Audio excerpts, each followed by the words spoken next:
Hi, welcome to D and Me, the show where I And me play D&D. I sit here and I play D&D by myself because everybody else is busy right now. Enjoy.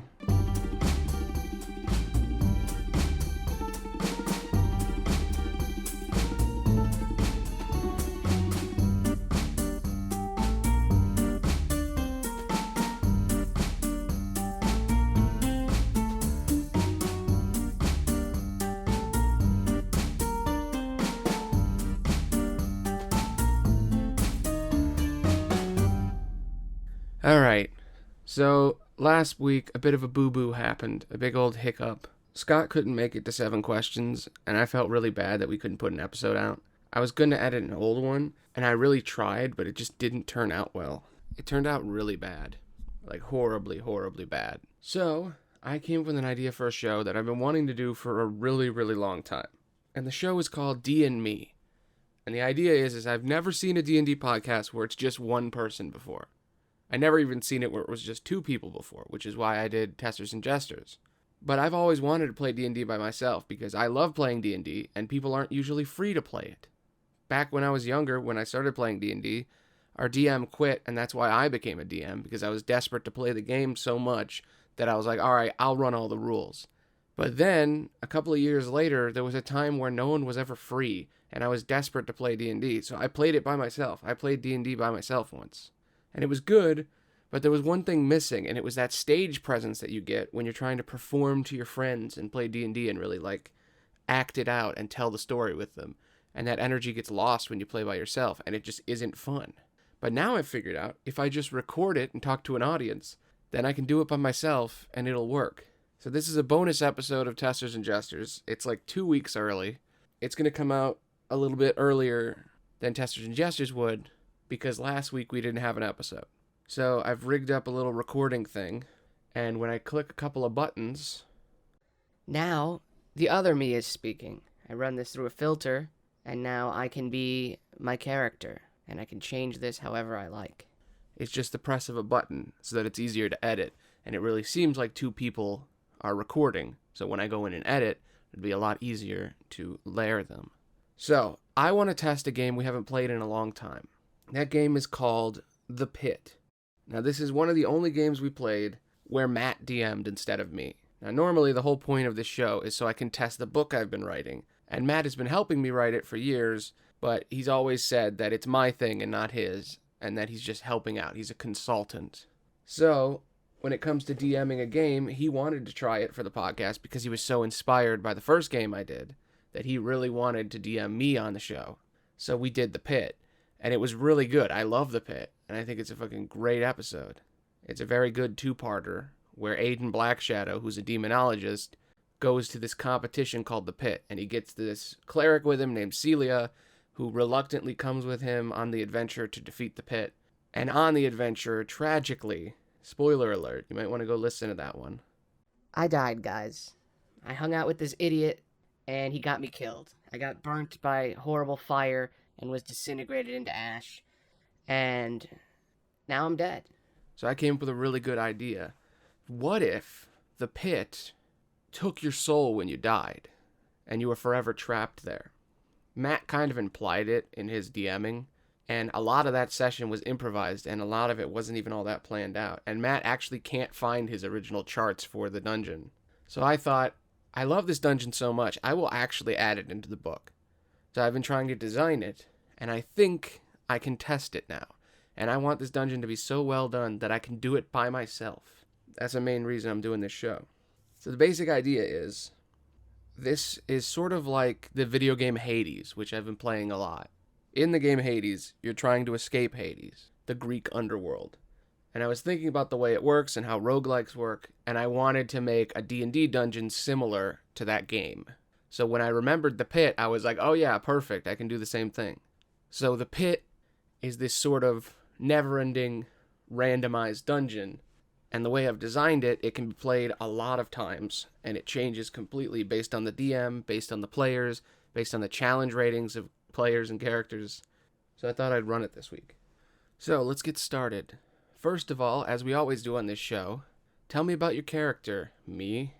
Well, My name is Cetilia. I'm a cleric of Alameus, the light god, the god of light.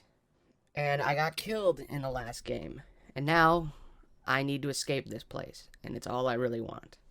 I feel very weak, and I feel like I need to regain and reclaim my honor in order to escape this place. So we'll just see what happens.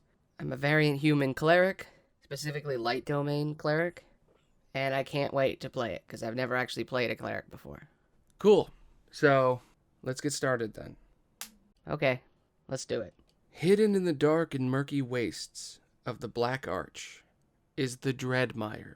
Massive, dark wetlands, teeming with life. Below the mass of water, plants, and rotting dead is a place known only as the Pit. The Pit is known around the world as a challenge to many would-be adventurers. The small town of Blightshire has based all of its business on tourism of this pit.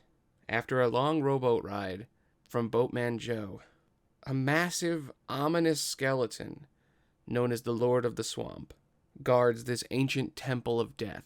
Whomever dies in the pit will forever be trapped inside, forced to wander aimlessly as one of its many combatants. That is, unless they prove their worth. Any victim of the pit must clear each of the randomly shifting floors and defeat those souls trapped there to escape. At the beginning of this adventure, you can roll a d4 or choose a specific story you want to do. You can enter the competition like we sort of did in the last one. You can capture a target that is within the games, which is also what we did sort of in the second one. You can escape the pit, which is what we're going to do today, if you died inside. Or, which we will do later, you can end the pit. Anyone who has already been in the pit before can return to try to defeat it fully, and it has completely different rules. So, let's get started. You find yourself trapped in a dark, dark pit. A pitch black room with no light, completely lost and confused. Alright, I'm going to cast light to light up the room so I can tell what the hell is going on. And I'm going to ready a fireball in my offhand, just in case. As you lit off light from your hand, illuminating the room, you see a pedestal sitting in front of you, in front of a large stone doorway. I walk up to the pedestal and look at it. Is there anything on it? Written on the pedestal is the message, "Welcome to the pit." Sorry, I can't do Matt's voice. It was so good. I know, right? It's fucking nuts. That voice was so good, and I cannot recreate it. Welcome to the pit. I can't do it, especially with this voice. Underneath "Welcome to the pit," it says, "Any who enter here are forever trapped. To escape, you must defeat those trapped with you." A handprint is on the pedestal. I want to make sure that it isn't a trap or something. I'm going to take a piece of cloth or something and put it on it first before I put my hand on there. As you take the little cloth, whatever you wrap it in, and you put it in the hole, nothing happens. It doesn't seem dangerous at all. What do you do? I'm going to take my hand and I'm going to place it in the pedestal reluctantly. I really don't want to do this, but you got to do it. It's the only other way out. There's no other doors, right? No, there's no other doors. All right, I'm going to just put my hand on it then. As you put your hand on it, it stings and it stabs a giant blade through your hand. It just fucks you up. That's a terrible joke.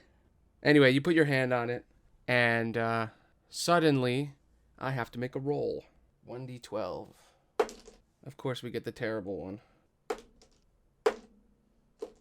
In front of you, two doorways appear. One to the left, with the symbol carved above it, molding and changing. In front of you, the stone wall begins to shake, and multiple doorways appear.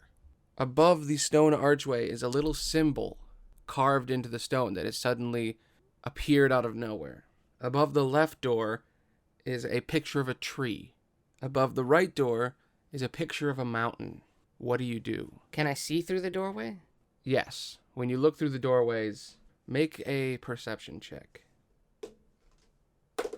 Perception. That's a 14.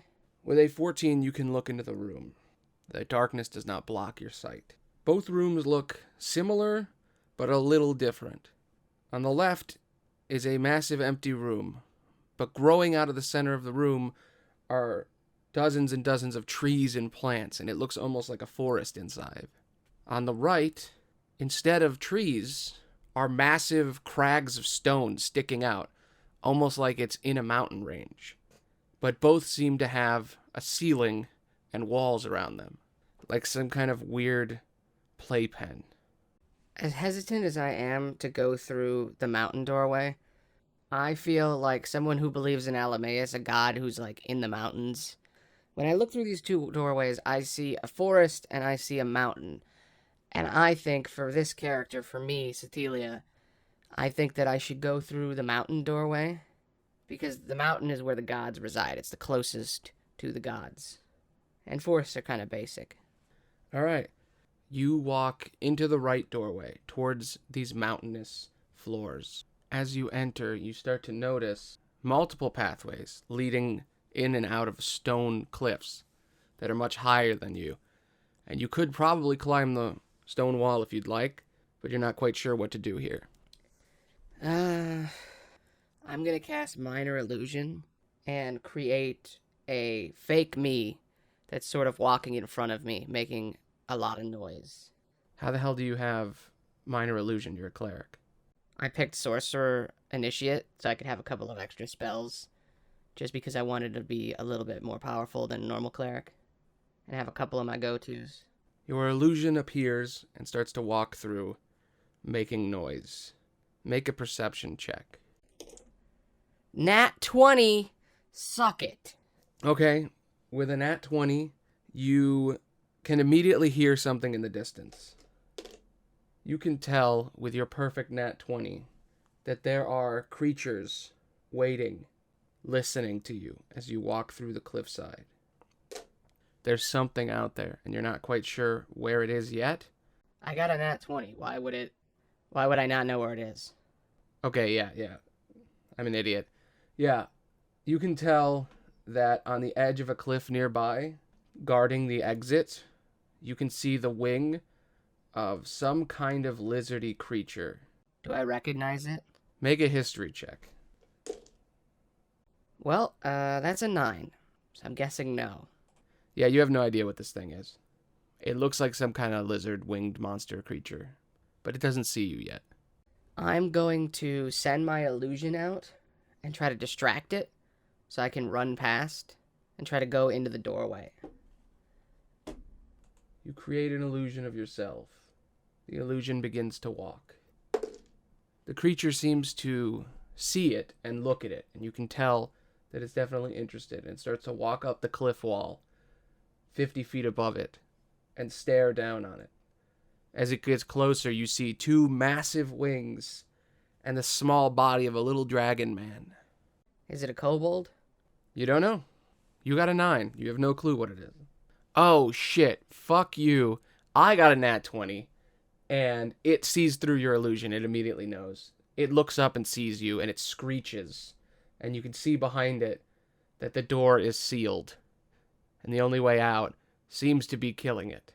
All right, railroad much? It's not a railroad. It's a requirement to get out of the room.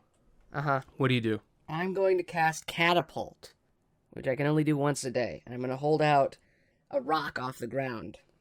You know what? I just realized something. A javelin weighs 2 pounds, and the spell Catapult says you could take an item that is 1 to 5 pounds and shoot it that isn't being worn or carried. So if I drop it, I can use it, because I'm not carrying it anymore.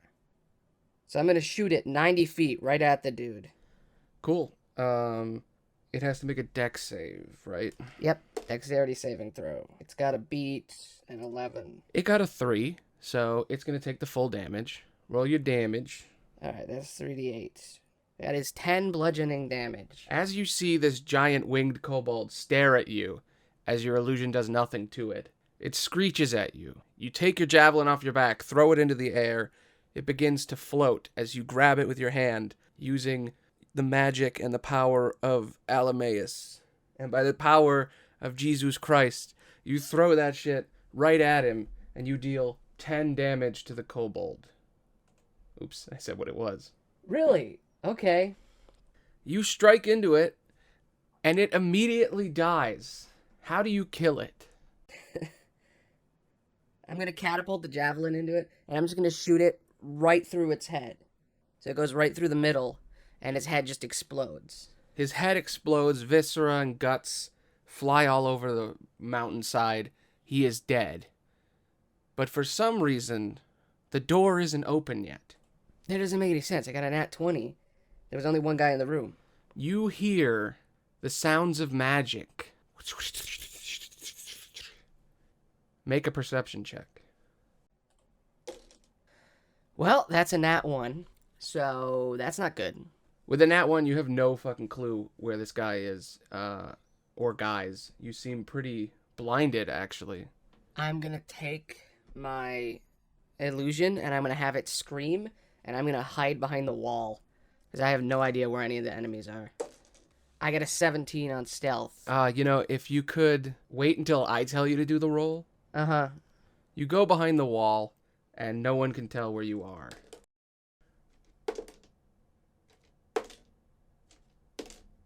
A lot of rolls. What do you do? Oh, also, roll initiative.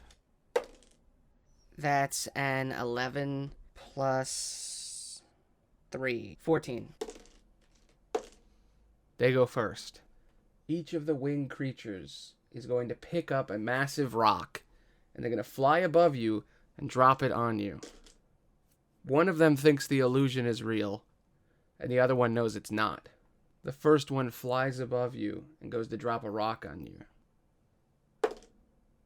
That is a 19 plus 5. Does that hit? Yeah, it hits. 19 AC. A massive rock drops on your head, dealing 4 damage to you. And just so the audience knows, in this dungeon, you go to level 1 when you start, and you have to work your way back up to where you were. Alright, I'm at half health right now. I only have 8 HP. And you better get moving.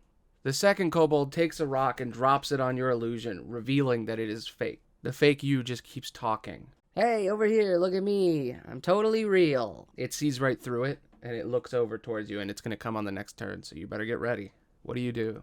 It is your turn. I'm going to cast Inflict Wounds, and since the creature's not within my area, I'm going to run, try to get away. And there's really nothing else I can do. I don't have any healing spells. Apparently, clerics, you can only get really one spell, and I wanted to get attack spells, so no healing for me.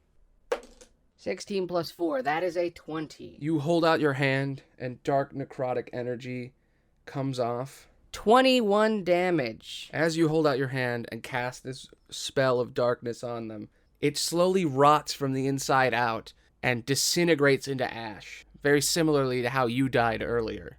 And it buckles and falls to the ground, what is left of it, anyway.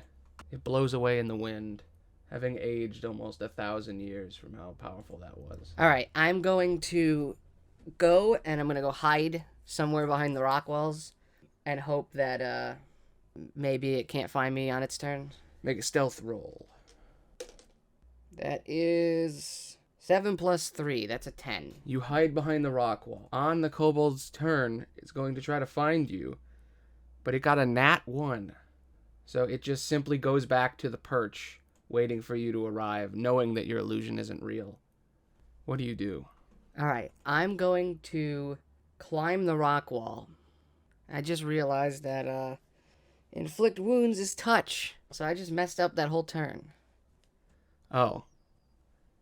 Well, you know what? We'll just go with it. It was so cool. It was a 21. So you must have climbed up the wall to get to it, so you didn't hide. So it's coming for you then. I'm cool with that. That makes sense, because, yeah, I just climbed up the wall and then grabbed him. Or you know what? Even better. As he flew over you and he dropped the rock, you grabbed his ankle, because he was still pretty low to the ground, flying above you. And you rotted away his body, and he turned to ash and fell. And now you're climbing the wall. Yeah, I'm just going to use my full movement to climb all the way up the wall and try to hide behind one of the rocks while I look at the kobold and survey to figure out where he is. I got a 16 in stealth and a nat 20 on perception. Cetilia fucking can see all. Holy shit. Okay, these dice are cheating because it got a nat 20 on its perception check. So we're going to do a perception off. What's your perception? That would be +4. He has disadvantage on perception checks, so actually he got a 3. All right, he misses. He has no idea where you are. Kobolds can't see for shit. What does he do on his turn then? He's going to pick up a rock, and then he's just going to scream out to you. Where are you? Don't hide from me. I know where you are. I'm waiting. You can't kill me. I'm going to use thaumaturgy, and I'm going to make my voice booming and echo from all around the mountains and scare him to try to intimidate him into dropping the rock and just waiting. All right, roll a check. Intimidation check. Ho! Nat 20 again. I shit you not, I am getting constant nat 20s and constant nat 1s. I'm not lying. It's true. I can see her roll. It's a nat 20. You intimidate the fuck out of him. He is terrified. He drops his rock, and he takes his dagger out of his pocket, and he throws it onto the rocky wall. And he just says, please don't hurt me. I've been trapped here for so long. I'm going to ask him to join me. I'm going to tell him, I'm sorry that I killed your friend, but he was trying to kill me. Please join me, and we can leave together. Make a persuasion roll. With disadvantage, because you did just kill his friend. He is scared, but not scared enough to be your best friend. That is a 12. Oh my god. He rolled a nat 1. He's going to join you now. Awesome. All right, I'm going to walk out, and I'm going to walk up to him where he's on this big rocky wall, and I'm going to say, all right, how do we get out of here? Usually when we kill someone, the door opens and then we can leave. We wanted to go through your door, and you're trying to go through our door. The rooms are random. They move around crazy. Everybody in here is just trying to get out. And it's a fight to the death. The doors don't open unless we kill each other. Well, I don't want to kill a defenseless opponent. I'm not going to take out my weapon and just kill you immediately. The kobold thinks about whether or not he should kill you, and he waits a few minutes. He's not sure what to do. Suddenly, the door opens, surprisingly. You hear the voice of the Lord of the Swamp say, I'll allow it. Work together. Kill. Sacrifice. Entertain me. Did you hear that? Because I heard that. Yeah, I heard it. I guess we're working together. The kobold picks up his dagger. You pick up your javelin. And the two of you, surprisingly, walk up to the doorway that's leaving the room. In front of you are two doorways. One on the left and one on the right.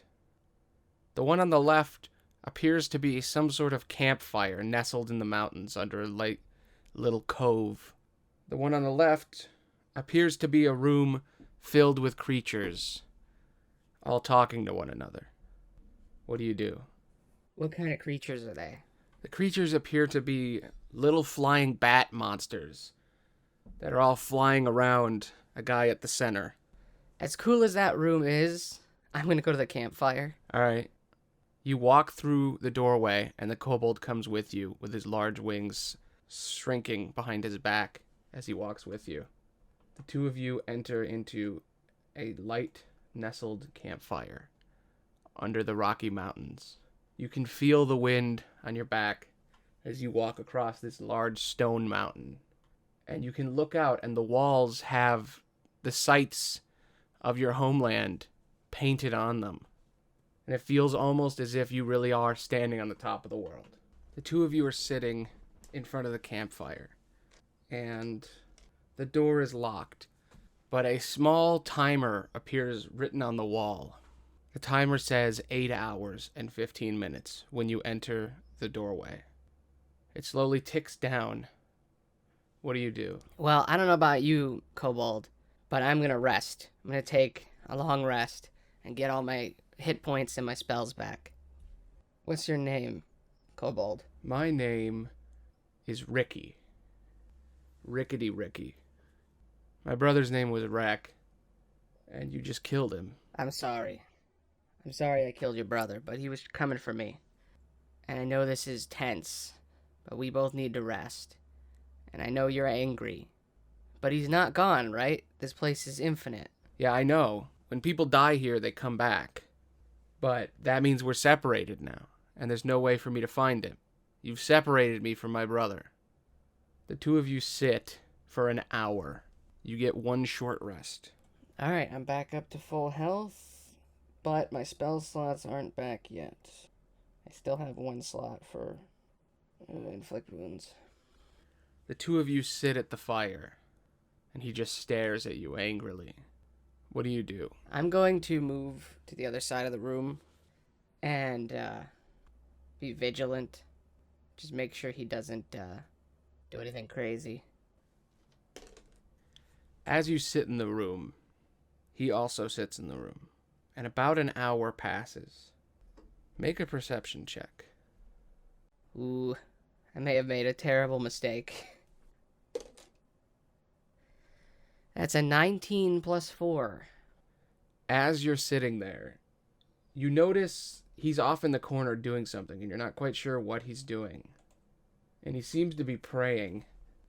And for a second, you think that maybe you should go talk to him. But suddenly, a massive hawk appears out of nowhere and flies at you. He points at you, and the hawk flies towards you. What do?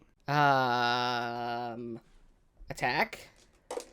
That's a nat 1? Yeah, so it's going to attack you. So the bird's coming at you. The bird is going to peck into your face. That's a 12 plus 4. Does that hit? Nope, 19 AC. Suck it, bird. I pull up my shield just to have 21 AC, and I block its ass. You block the bird, but it's still his turn, and he's going to throw a dagger at you. He had more than one. Sneaky little prick. Well, this is embarrassing. He got a 2. He throws the dagger, but it just flies right past you. It is now your turn. What do you do to this man? I'm sorry. I don't want to kill you. It's wrong for me to kill someone who's, totally below my level. I'm sorry about your brother, but you'll see him again. Just stop attacking me. Roll persuasion. That's a 4 plus 3, 7. He looks at you, and for a second, he's almost going to do it, because he rolled pretty low. But as he looks at you, you see the rage open in his eyes, and he's going to throw another dagger and point and scream, "Kill her," as the bird attacks you.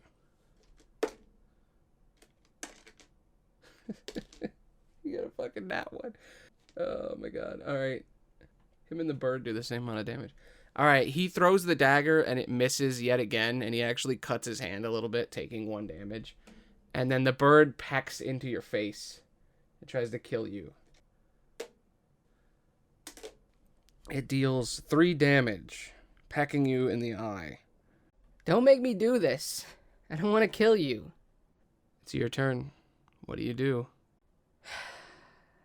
I'm going to cast Firebolt, and I'm going to shoot at him, and I'm going to try not to kill him.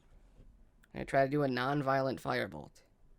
That is a 15. Does that hit? Yep. Roll damage. That is 9 fire damage. As you shoot at him, a bolt of fire in your hand, you don't want to hurt him, and you pray that he doesn't die, and you shoot the firebolt, hits him in the chest, and he falls to the ground unconscious. But his bird is still coming after you. Come at me, bird. That is an 18 plus 4. Does that hit? Surprisingly, yeah, that hits. That is 5 damage. Oh shit. That's my health. That's exactly what my health is. Alright, I gotta go with it. I can't change the rolls to help me. What happens? As you shoot the kobold with the firebolt, sparing his life, his bird isn't as friendly. The bird pecks into your face, rips out your eyeball, pecks into your throat, rips out your throat, and you bleed to death falling on the ground, hoping this is all just a nightmare, but knowing that it's only just begun. You wake up in the same room you started in. But you are now level 3. Why 3? I only beat one room. Well, every time you die, you gain a level. Is that a good idea, or should we do every time you beat a room, you level up? I feel like doing good is what makes you level up, not getting killed, because then the player is just going to go out and get killed like 15 times. Like, what stops me from just running out and having him shoot me 20 times and then I'm done? You know, you're right. That was stupid. Yeah. You're level 2 now. Every time you complete a room, you will gain a level. So if you beat him in that fight, if you beat the bird, you would have gotten another level. Because the bird got you, you lose. All right, cool. So let me level up real quick. Level 2 clerics get a bunch of shit. I got my new channel divinities, so I got Turn Undead, which every cleric has, and then each subclass gives you a different one. So I got Divine Radiance, which lets me make a beam of light that kills everybody around me, or does a bunch of damage at least. And I get a bunch of spells, so let's pick some. I'm gonna pick some fucking healing spells. Healing Word, and Cure Wounds. And then I get one more spell. Shield of Faith gives me +2 AC, which is pretty good. Ooh, but there's also Guiding Bolt. Fuck, there's so many options. I think Command is a save, so I'd rather not have saves, because saves never really work. So yeah, let's do Guiding Bolt for now. I need a ranged attack. Alright, I'm ready. Yeah, D&D Beyond seems to make this a lot easier.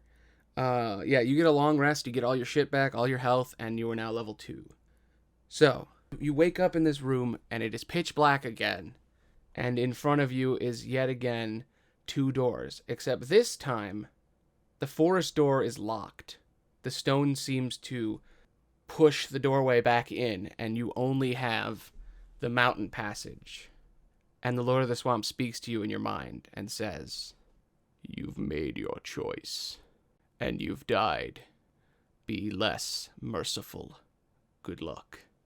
What do you do? Well, since there's only one way through, and I'm all ready, I'm going to pray to Alamus real quick, and I'm going to say, Alamus, I'm sorry that I killed that guy's brother, but he was trying to kill me, and hopefully they'll be reunited. I hope. I did the best I could. I'm sorry I couldn't beat the bird. I would have taken him with me as I went, but I failed. And I'm sorry. I enter through the door. As you enter into this next room, it appears to be the room that you skipped before. As you enter inside, you notice that it's filled with creatures.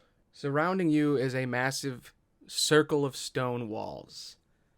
And in front of you is the doorway, but the door is locked. And sitting in the center of the room is a small little pseudo-dragon waiting for you to enter. On the rock faces that are circling you is a bunch of sturges, little bat-like creatures, all floating and waiting, sitting on the edge of the cliff, watching you, waiting for what you do. What do you do?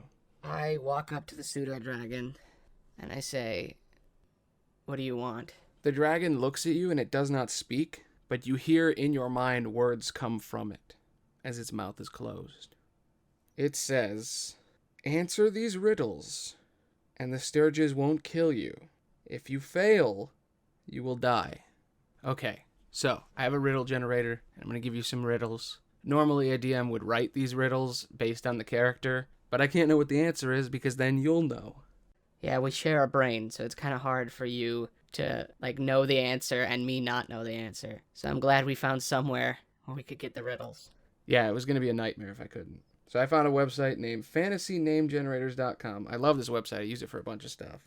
And this one's about riddles. And it puts the riddle first and then separates it from the answer so you can scroll up and not see the answer when you generate it. The generate button should be higher, but whatever. It's fine. I get it. DMs are supposed to get the riddles and the players are supposed to do the riddles. But since I am both, it's complicated.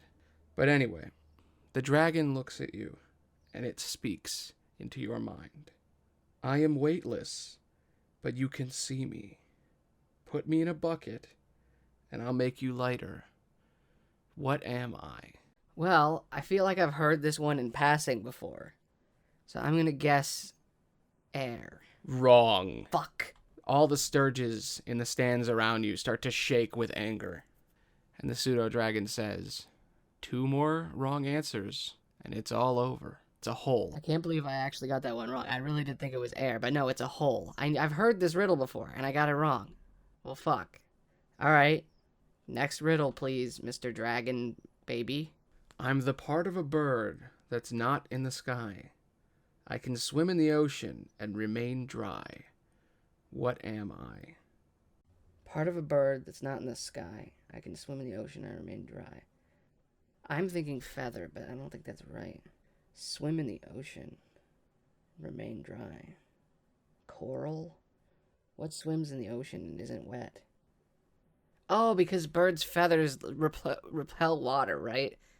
Yeah, I think it's a feather. All right, Mr. Dragon, my final answer, feather.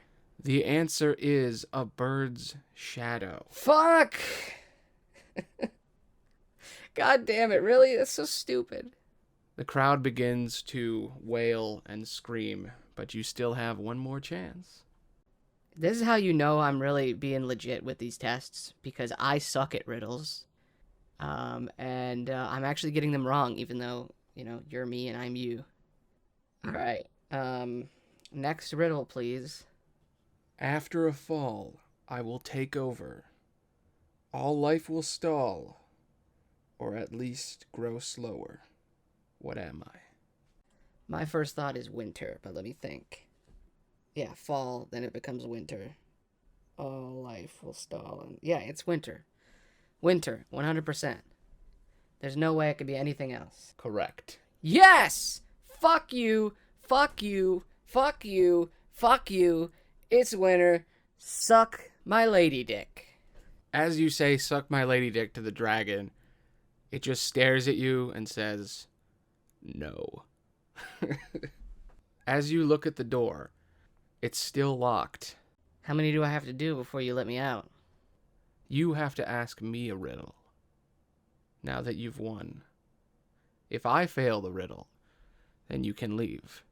Okay. I'm going to read the next one then.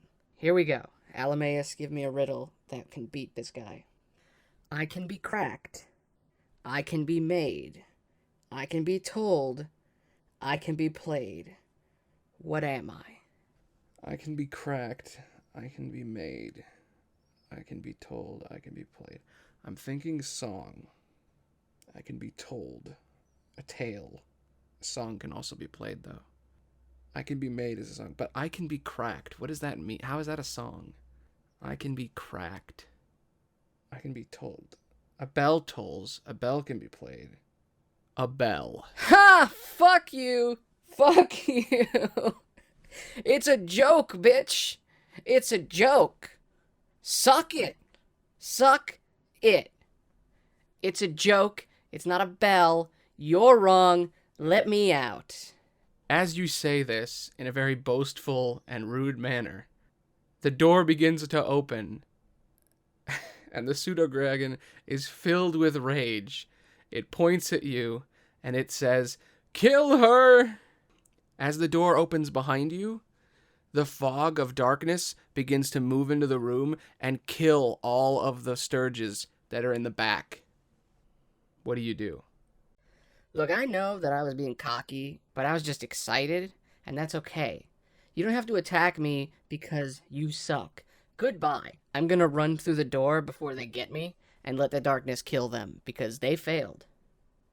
As you race through the room, all these creatures are flying towards you, but you manage to be faster because you did get the riddle right.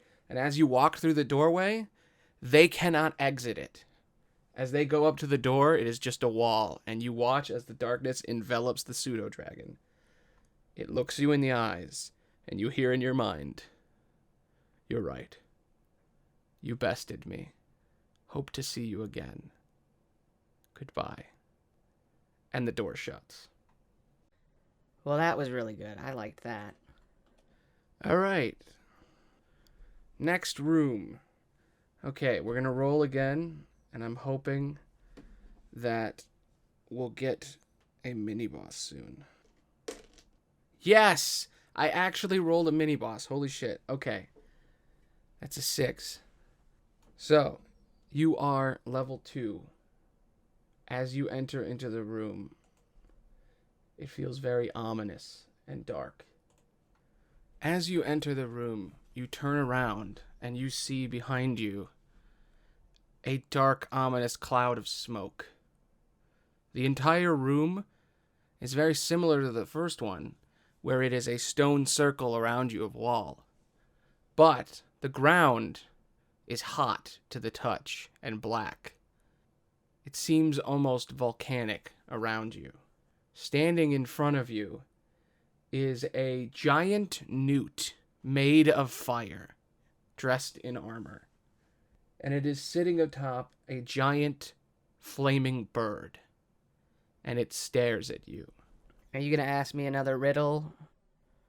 Because that was fun. No. I am the second in command of these mountainous floors.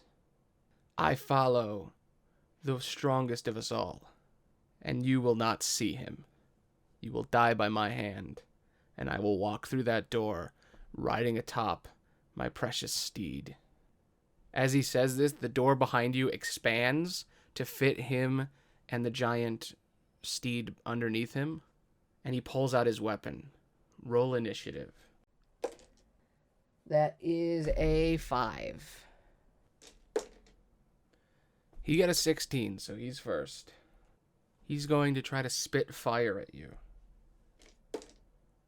And he misses. He spits a small bit of fire in your direction. Make a save with advantage. That's a 19. As he shoots the fire at you, you dodge out of the way so perfectly that you don't take a single drop of fire. It is now your turn. He allows you to attack at him. All right. He just shot fire at me. I'm excited about my riddles. Let's see, what can I do here? Well, burning hands isn't exactly going to work on a fire guy. But I am going to climb up the wall, and then I'm going to shoot a beam of guiding bolt at him. And I say, Alameus, give me the power to destroy this enemy. That's a 15 plus 4, 19.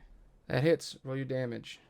Okay, that is 4d6, 13 damage. You hold out your hand and you shoot this bolt of light directly at him. It hits him in his little newt chest, and it sears into him. And he's never felt the pain of burning before because he is made of fire. But this is light, not fire. And somehow it manages to hurt him. And he is very weak now, but he's still kicking. He stares at you in anger and smiles. Finally, a challenge. He's going to race at you and try to hit you with his scimitar while he flies by. It races up to you, and as you are climbing the wall, it tries to bite you as he tries to swing at you. He misses. It misses. You manage to climb your way up high enough so he can't hit you. Don't run from me, coward. Ha! Yeah, I climb up the wall to the top, and I shoot another guiding bolt at him. That is a 13. Does that hit him? Nope. You shoot a bolt at him, does nothing. Shoots past him. He stares at you. And the bird begins to stick its talons into the stone and walk upright. And he starts walking up the wall towards you. And his bird spits fire up at you just like he does. Make a dex save. That is a 15 plus 4. You save, but you're going to take half damage. He also deals 46. Oh, shit. Okay. You take 22 damage, but because you saved, you take 11. So you're still alive, but holy shit. Oh, fuck. Okay, I have 2 HP now. Good thing I got some fucking healing spells. Yeah, good thing. It is your turn. Alright, I'm kind of pissed about that. I'm gonna run farther back on the stone cliff so that I can get far enough away from him so that he doesn't attack me next turn. And I'm gonna run out and I'm gonna cast Cure Wounds on myself. And I think that's it. I don't think I have any... My only bonus action spell is another healing spell, but I can only cast one spell at a time. So there's really nothing else I can do. So yeah, I'm going to heal myself. Oh yeah, max heal plus 10. It's like nothing even happened, baby. Just skip my turn. He climbs up the wall like it was nothing. The bird has 50 feet speed. He races up the wall, goes right up next to you, and is going to swing his scimitar at you as the bird tries to bite you. That's a 17 plus 6 and a 16 plus 6. I should have taken Shield of Faith. If I had Shield of Faith, I would have missed one, but fuck. Okay, what happens? Do I die?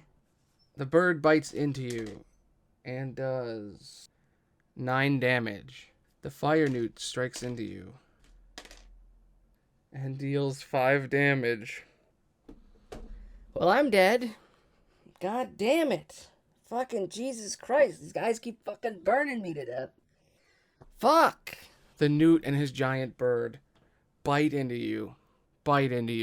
Your body rips open. He bursts fire onto your body. You melt, gooey as ever.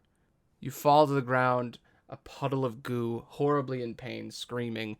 He looks at you and he says, "You will never see the master, and you will never leave this floor."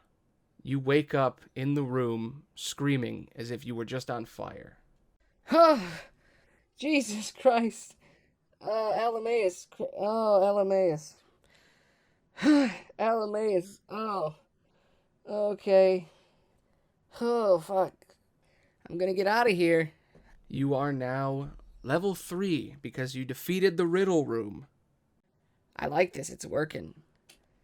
Every time I lose, I still beat the weaker challenges. It's like every room is quick enough that we can do them really fast, but then also every time I beat a room, I level up. So even if I can't beat the fights at first, I can still do the riddles and the puzzles. Or vice versa. If I'm not very good at riddles and puzzles, I can win the fights. So as long as I keep going, I'm going to make it out of here eventually. And I like that we reuse rooms after they've been made. Oh, yeah. Okay. I can't wait to kill this guy. I can't wait to get to him and kill him. Alright, let's do this. Alright, at level 3, I gain nothing. Just spells, I think. I still haven't used my Radiance, though, so that'll be cool. Okay, manage spells. What do I got now? I get to learn 1 extra spell. But I also have 2nd level spells now, so let me fucking change shit around. Fuck yeah, spiritual weapon, I need that. How many 2nd levels do I have? 2. Okay, I'm gonna change a bunch of spells. Cool thing about clerics is you know all your spells, you just prepare different ones. Okay, I like all the spells I have now. I think, yeah, I'm just gonna add spiritual weapon. Prayer of Healing is good, but I don't have any allies right now, and as helpful as it is, I can just do Cure Wounds at 2nd level. I can't wait until I can get fucking Shield of Faith and, Scorching Ray, maybe. Oh, I already have Scorching Ray. Wow, dude, the fucking... Xanathar's Guide added this optional feat you can get where clerics can learn a bunch of spells based on their domain, and it is so good, it, like, fixes the class. It gives you so many extra abilities. I love it.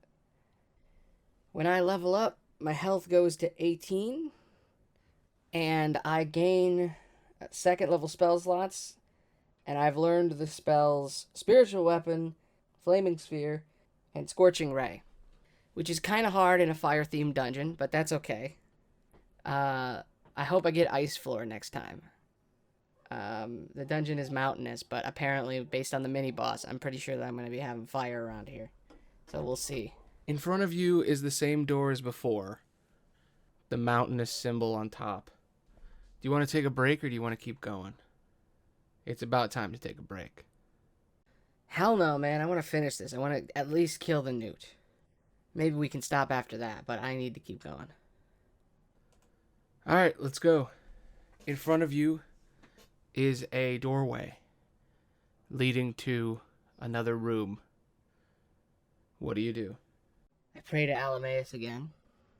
Please give me the strength to escape this place.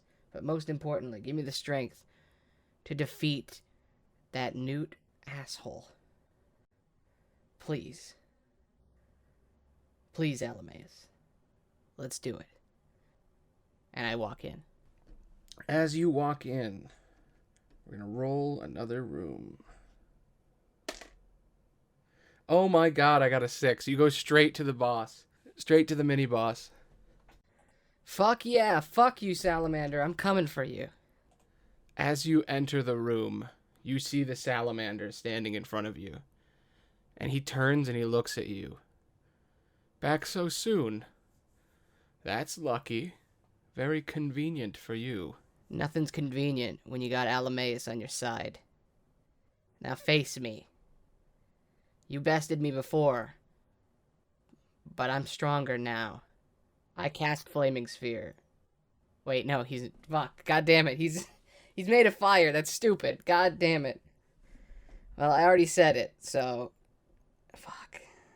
Why did I do that? You were too excited, and you said it, so it happened. You cast a ball of flaming magic around him, wasting one of your second spell slots. It does nothing to him, and he laughs. Even his bird is immune to fire. And actually, you heal him with that. And the fight begins anew. Well, that's what I wanted. I wanted to heal you. I can beat you with one of my spell slots missing. And you know what? You should be at full health so that this is a healthy competition. God damn it. That's very sportingly of you. In turn, I will allow you to ready yourself to face me and my mount. My name is Gordon. Gordon the Newt. And this is little Jiminy. The giant bird screeches as he says Jiminy. Those are both very nice names. But I'm gonna have to beat you. So I can fight your boss. I cast Spiritual Weapon to create a weapon next to me. What kind of weapon is it? It's a massive warhammer, just like Alamus's. Made of solid gold. That can strike light into anything. It's not the real one, it's just one that looks like it. Are you ready to face me and my bird? Are you ready to be defeated once again and put in your place as a servant of the Lord of Fire? I'm ready for you to go down and for me to go take him out so that I can escape and one day return to free all of you. I wish you luck. Now let's fight. He races towards you, ready to fight. I'm gonna hit him upside the head with my hammer. Roll an attack roll. That's a 15 plus 4. 19. That hits. Roll damage. That is 7 damage.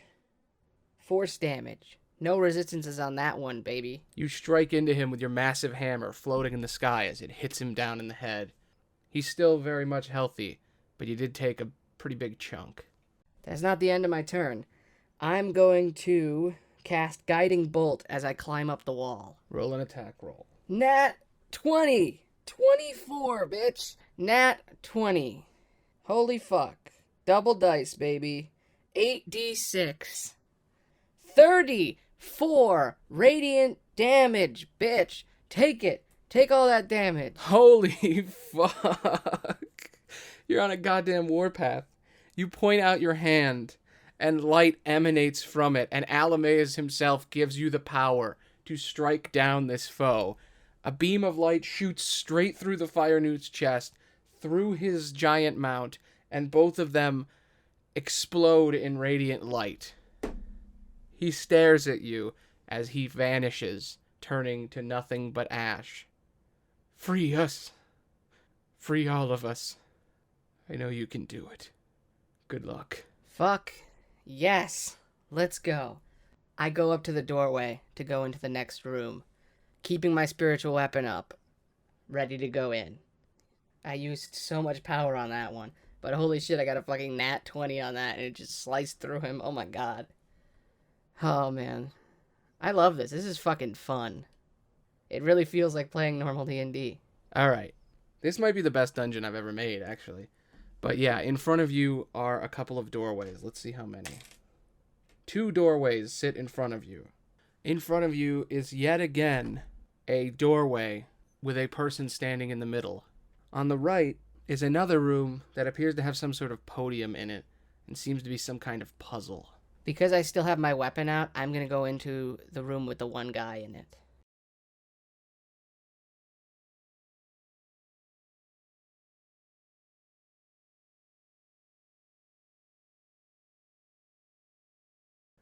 As you walk in, it is the pseudo-dragon from before and all of the Sturges. The pseudo-dragon looks at you and begins to speak a riddle. I'm tasty on the inside. I'm curvy, not wide.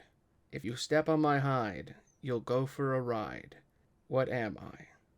I look at him and I say, I don't have time for riddles. I need to take down the Lord of Fire. So I'm sorry to say this, but it's time that we fight.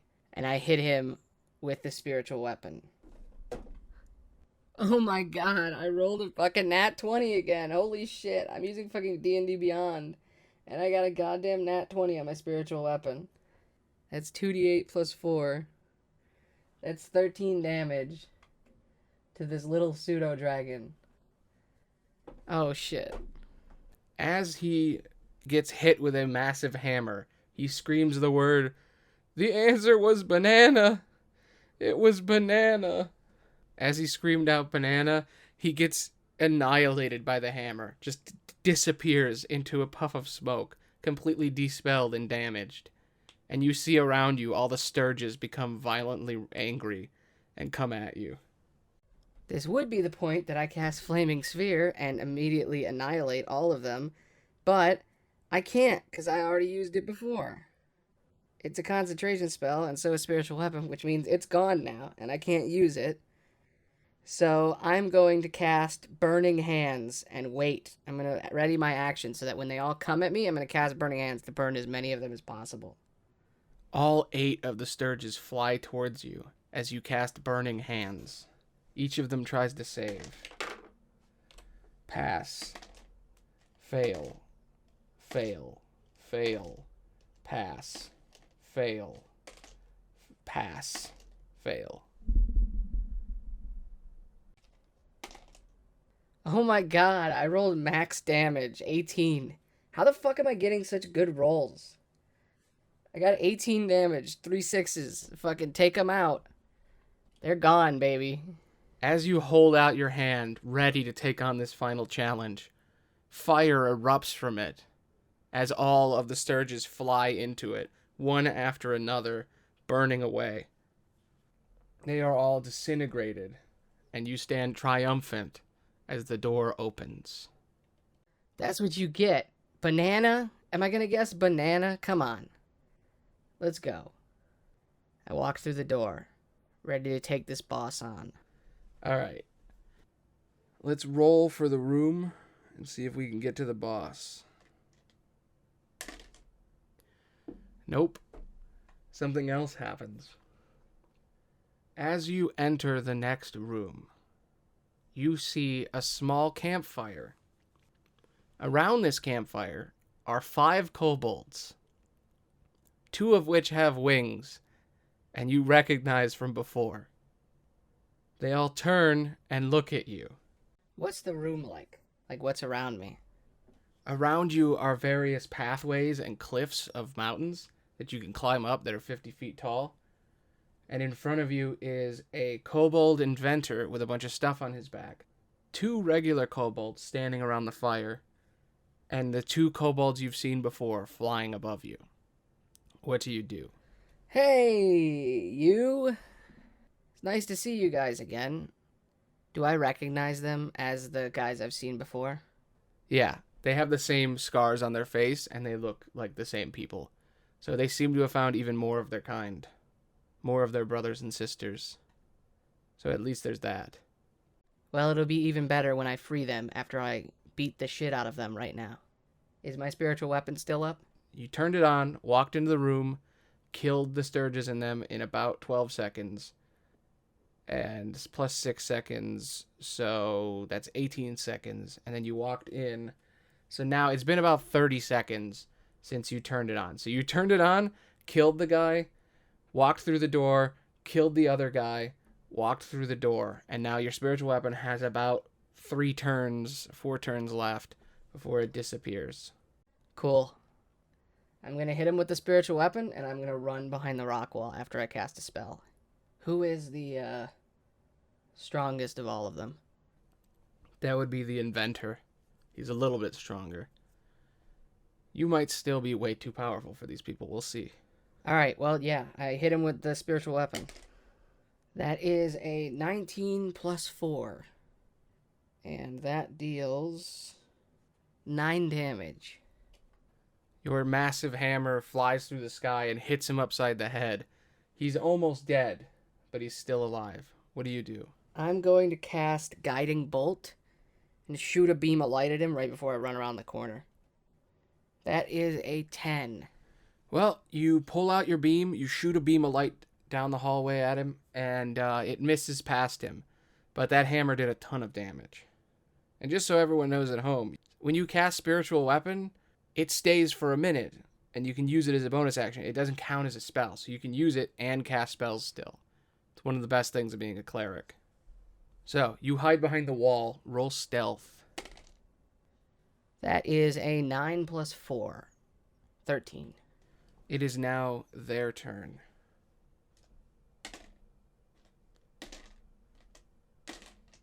Most of them can't tell where you are, but the one that you shot definitely knows where you are. He seems to be their leader. He's a little bit older than the other kobolds, and he says, "All right, kids, it's time to release my invention."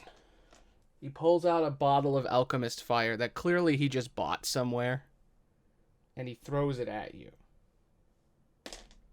As he throws it, he gets a 9. It falls to the ground in front of him and burns in the hallway.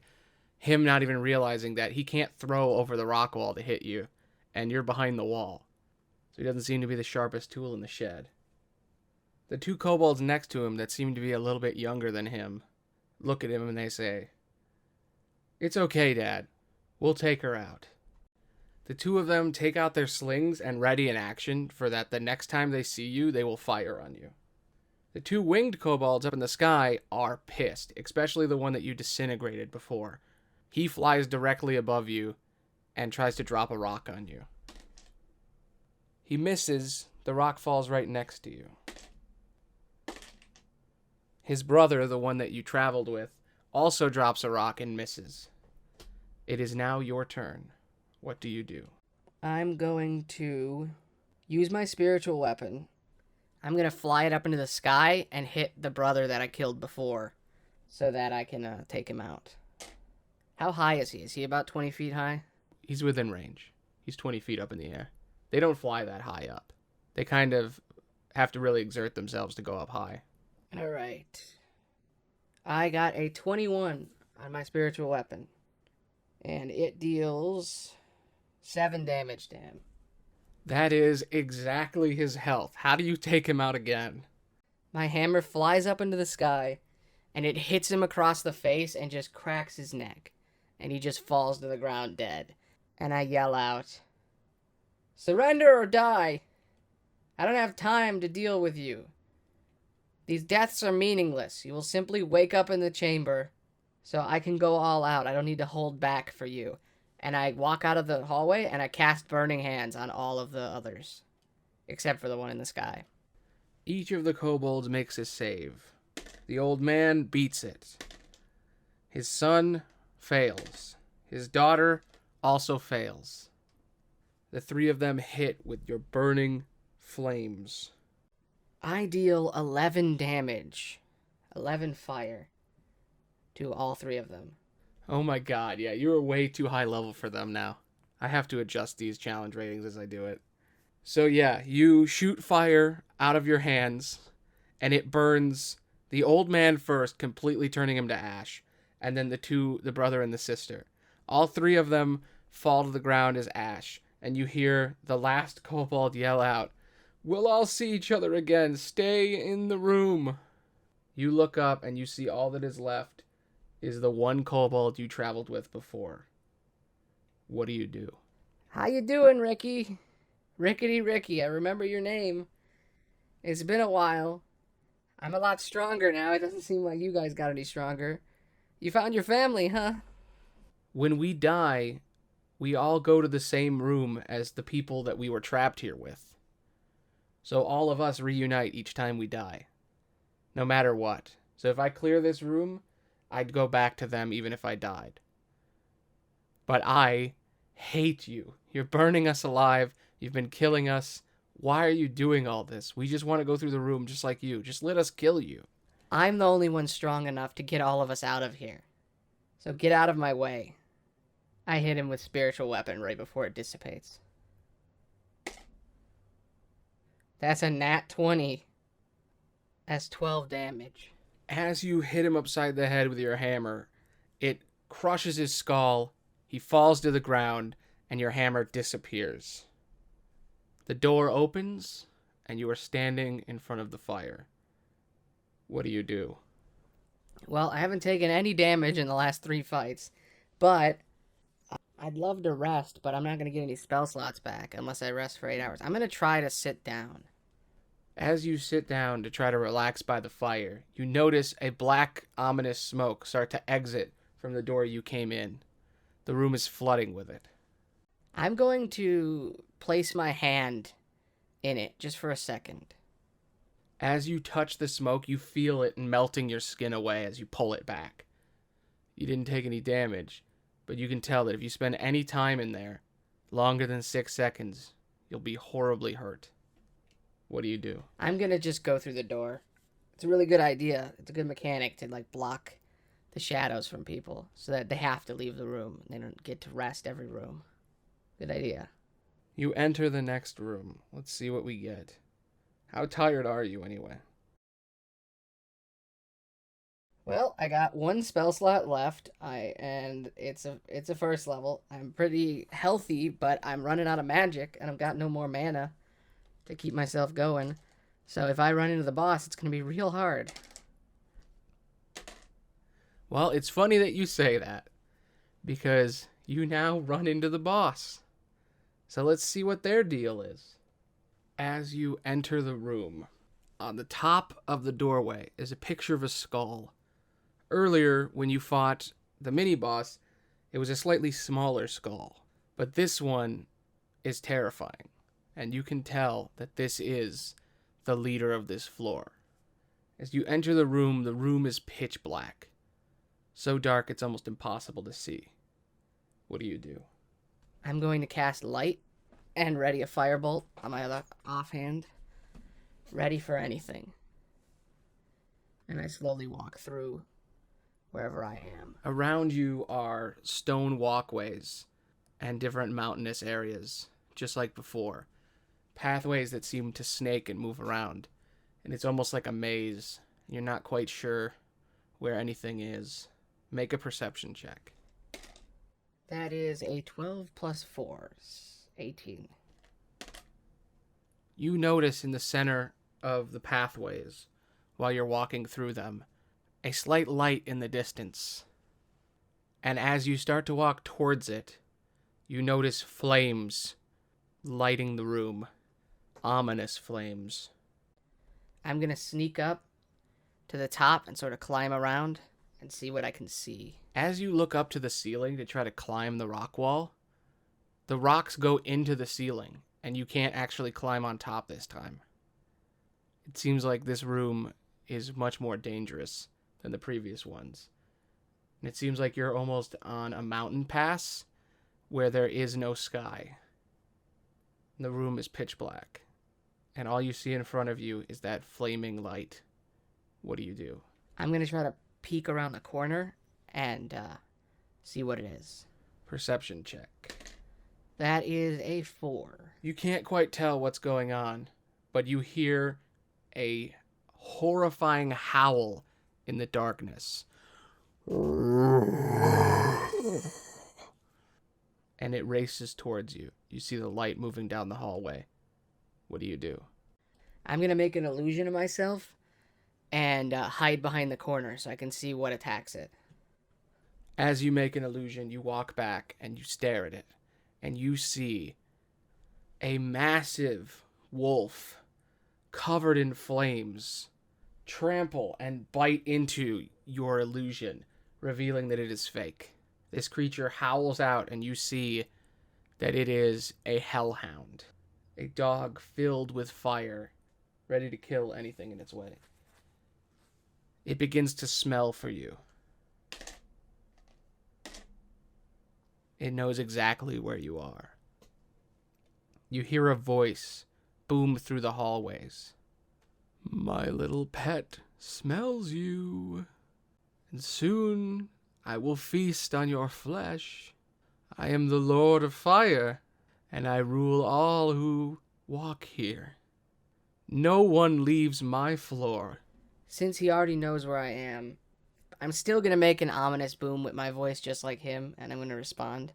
And I'm going to say, why would you stop others from leaving? Why would you hold people back? Why would you not try to leave this place? Everyone else is trying to get out. Why aren't you? Because I enjoy this place. Eternal life, constantly returning back into life over and over again, resurrecting, killing endless scores of enemies. Why wouldn't I want to be here? This is a heaven the likes of which no one in my tribe has ever seen. This is all I have ever wanted in my existence. Shawgrass wants me to devour and eat the flesh of all those trapped in these walls. Why else would he bring me here? Can I make a religion check to see who Shawgrass is? Yep, I'll give you advantage and everything. Good thing you gave me advantage. Yes, nat 20. You can remember that Shawgrass is a orc god, and he is particularly the god of shadow and darkness, and he's more for hunters. And most orcs live in tribes, and people think they're just crazy people that kill and eat their enemies and, have no rules or laws, and they're just savage monsters. But even in D&D lore, it states that actually orcs have a very specific culture where they believe in different gods, and each kind of orc that you can find as a stat block, each servant of orc, are different followers and warriors of different gods. And he is a follower of Shawgrass, which is a ancient orc deity of hunting and darkness. And he seems to have lost his mind being trapped here for so long. What do you do? Come out and fight me then. Why do you need a dog to beat me? Face me one-on-one. 1v1 me, bro. Rust. Let's go. Roll persuasion with advantage. I think you would be into that. That is a 12 plus 3, 15. He speaks out. Why would I? You're no challenge. Whoever can kill my hound is worthy of fighting me. Otherwise, you are a waste. And anyway, I am very hungry, and my wolf loves to cook food for me. If you beat him, I'll face you. But I don't think that's going to happen for quite a while. Sick her, kill her, feed me, cook her. The hellhound begins to pounce and race towards your direction. You have one turn before it reaches you. What do you do? Alright, I have one spell left. All of my spells have fire, except for Guiding Bolt. Actually, Inflict Wounds could do a lot. Let me see, which one does more? Inflict Wounds does more damage. I'm going to ready an action. When it reaches me, I'm going to touch the side of it and cast Inflict Wounds on it. Fuck. I got a 12. It races at you, and you hold out your hand to try to cast this spell on it. And as you go to touch it, it bites into you before you could cast the spell, and you lose the spell slot, dealing no damage. 17 plus 5. That definitely hits. It deals 6 damage to you as it bites in. It is now your turn. What do you do? Well, I have no more spell slots, so now it's time for me to actually fight with weapons, which I never do. I always leave them as a last-ditch effort. I'm going to swing my mace, and I'm going to pull out my maul and drop my shield, and I'm going to swing my maul at her. That's a 7 and a 17. 17 hits. My maul hits it upside the head, deals 9 damage. You strike into it, barely dealing anything to it. It seems to almost laugh at the hit you put on it. It then stares at you, looks you in the eyes, and uses its fire breath directly on your chest. Make a dexterity save with disadvantage.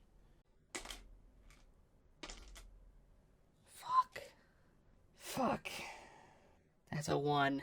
21 damage goes straight to your chest and burns you from the inside out. You can feel the hot breath of the dog from its nose as it goes on your face. Fire bursting through your chest and splitting you through the middle. The orc speaks into the room and laughs as he walks up, you looking at his face, and he speaks out to you. Maybe next time, little girl. Bye. He begins to bite into your cooked flesh and eating you as you finally die.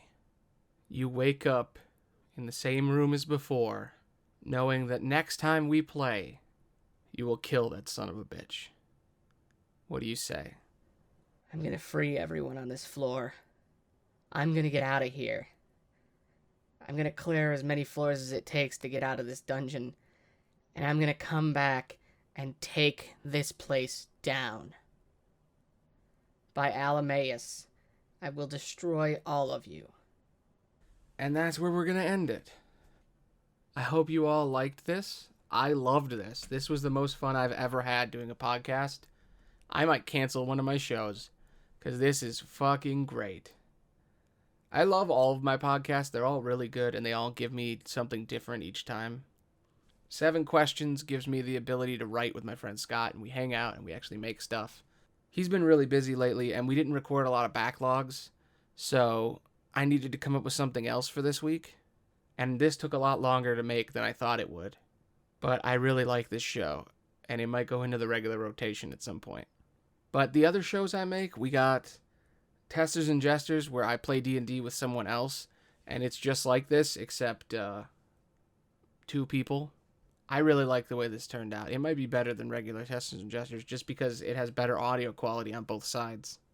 But yeah, I still do table read, even though nobody watches it, because it's for me. I like to write scripts, and it's a perfect practice ground, because I write them, and then I record them, and then I edit them with sound editing. So I learned so much with that show. Even if it is super cringy and awful to listen to, eventually it won't be. And I really like making it, so I'm not going to cancel that. And I love talking at no one, because sometimes I want to write a movie, but Scott's not here. So I sit down and I write one. And that's really easy to edit, and it's a good, rest week. But this show, I don't know. Maybe it'll just go into the rotation, and we'll just go at 5-week cycle instead of 4 weeks. But I love this show.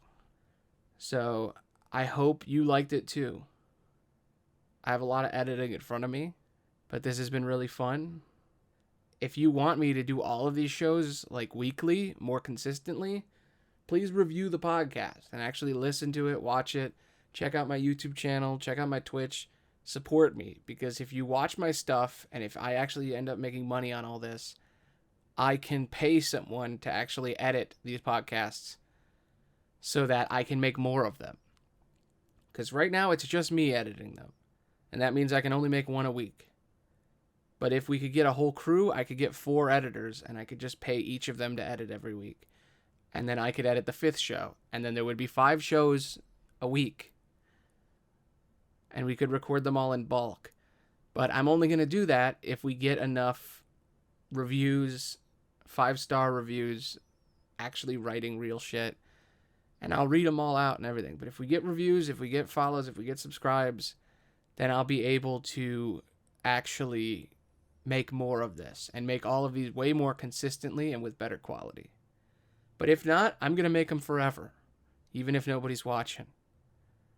So the shows with other people might end because they don't want to sit around and do something for nothing. But this show, I'm going to do this show the rest of my life. This was so fun. So anyway, thanks for listening. This has been D and me, The Pit. Bye.